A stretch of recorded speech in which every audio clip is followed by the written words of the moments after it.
அது ஏன்னு தெரியல. நெறைய பேர் காரக்குழம்புன்னு சொன்னாலே ஓடிடுறாங்க. ஆனா, ஒரு வாட்டி நல்லெண்ணெய்லாம் போட்டு இந்த மாரி சூப்பரா ஒரு காரக்குழம்பு வச்சு பாருங்க. டேஸ்ட் அவ்ளோ சூப்பரா இருக்கும். நல்லா சுட சுட சாதத்துல இந்த கத்திரிக்காய் குழம்பு கொஞ்சமா ஊத்தி சாப்பிட்டீங்கனாலே அவ்ளோ சாட்டிஸ்ஃபையிங்கா இருக்கும். அது செய்ய 4 ஸ்பூன் நல்லெண்ணெய் சேர்த்துக்கோங்க. இந்த மாரி குட்டி குட்டி கத்திரிக்காவா எடுத்துக்கோங்க. அத 4ஆ கட் பண்ணிட்டு எண்ணெயில போட்டு நல்லா வதக்கி எடுத்துக்கலாம். இந்த அளவுக்கு கலர் சேஞ்ச் ஆனதும் இத தனியா எடுத்து வச்சுருங்க. இப்ப அதே எண்ணெயிலே 1/2 ஸ்பூன் கடுகு, 1/2 ஸ்பூன் சீரகம், 1/2 ஸ்பூன் வெந்தயம் சேர்த்துக்கோங்க.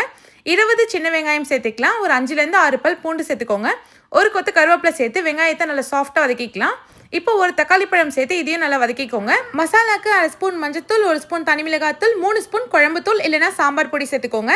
தேவையான அளவுக்கு உப்பு சேர்த்து இதை ஒரு நிமிஷத்துக்கு எண்ணெயில் வதக்கிக்கலாம். ஒரு லெமன் சைஸ் அளவுக்கு புளியை கரைச்சி வச்சிருக்கேன், அதையும் சேர்த்துக்கோங்க. கூட கொஞ்சம் தண்ணி சேர்த்து நல்லா மிக்ஸ் பண்ணிக்கோங்க. இப்போ ஆல்ரெடி வதக்கி வச்ச கத்திரிக்காய் இதோட சேர்த்து மூடி போட்டு ஒரு 10 நிமிஷம் மீடியம் ஃப்ளேமில் கொதிக்க வைங்க. குழம்பு பார்த்தீங்கன்னா நல்லா எண்ணெய் பிரிஞ்சு சூப்பராக திக்காயிடுச்சு. இதில் லாஸ்ட்டாக கொஞ்சமாக வெல்லம் சேர்த்து நல்லா மிக்ஸ் பண்ணிட்டு சர்வ் பண்ணிங்கன்னா ஒரு அட்டகாசமான கத்திரிக்காய் காரக்குழம்பு ரெடி ஆயிடுச்சு. இதை சுட சுட சாதத்தில் கொஞ்சமாக ஊற்றி சாப்பிட்டீங்கனாலே அவ்வளோ சாட்டிஸ்ஃபைங்காக இருக்கும். கண்டிப்பாக ட்ரை பண்ணிவிட்டு எப்படி இருந்துச்சுன்னு கமெண்ட் பண்ணுங்கள்.